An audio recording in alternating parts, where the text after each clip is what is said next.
నారాయణపురం మండలం కంకనాలగూడెం గ్రామానికి చెందిన దత్తత విద్యార్థి భరత్ చంద్రాచారి కుటుంబానికి జిల్లా కలెక్టర్ హనుమంతరావు పెద్ద మనసుతో అండగా నిలిచారు. భరత్ చంద్రాచారిని దత్తత తీసుకున్న కలెక్టర్ అతని విద్యాభ్యాసానికి ప్రతి నెల ఆర్థిక భరోసా కల్పించడమే కాకుండా కుటుంబానికి అవసరమైన నెలవారీ సరుకులను కూడా అందిస్తున్నారు. చదువు కొనసాగించడంలో ఎలాంటి ఆటంకాలు రాకుండా ప్రత్యేక శ్రద్ధ తీసుకుంటున్నారు. భరత్ చంద్రాచారి కుటుంబానికి స్వంత నివాసం లేక తీవ్ర ఇబ్బందులు ఎదురవుతున్న విషయం తెలుసుకున్న కలెక్టర్ స్థానిక తహసీల్దార్ ద్వారా ప్రభుత్వ పరంగా 200 చదరపు గజాల స్థలాన్ని మంజూరు చేయించారు. అంతేకాకుండా ఇందిరమ్మ ఇళ్ల పథకం కింద ఇళ్లు కూడా మంజూరు చేసి నివాస గృహ నిర్మాణాన్ని పూర్తి చేసి అందిస్తామని హామీ ఇచ్చారు. కలెక్టర్ హనుమంతరావు తీసుకున్న ఈ మానవీయ నిర్ణయం జిల్లా వ్యాప్తంగా ప్రశంసలు అందుకుంటోంది.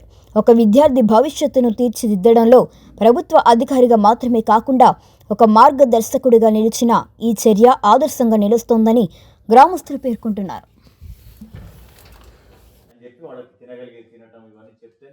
వాళ్ళందరికీ కూడా అర్థమవుతుంది. ముఖ్యంగా కుటుంబం కౌన్సిలింగ్ చేయకపోతే మాత్రం ఇబ్బంది అవుతుంది. ఇంటి చాకరీ చేస్తారు, సరైన తిండి తినరు, బట్టలు ఇప్పుడు బోడుదోడు ఇవన్నీ చేస్తారు, కానీ తిండి తినే వరకు అందరు తిన్న తర్వాత తినే పరిస్థితి ఉంటుంది. దానివల్ల కూడా వీక్ అయిపోతారు శారీరకంగా. ఈ మొన్న 1వ నెల కదా చూద్దాం, 9 నెలలు ఉంది కదా.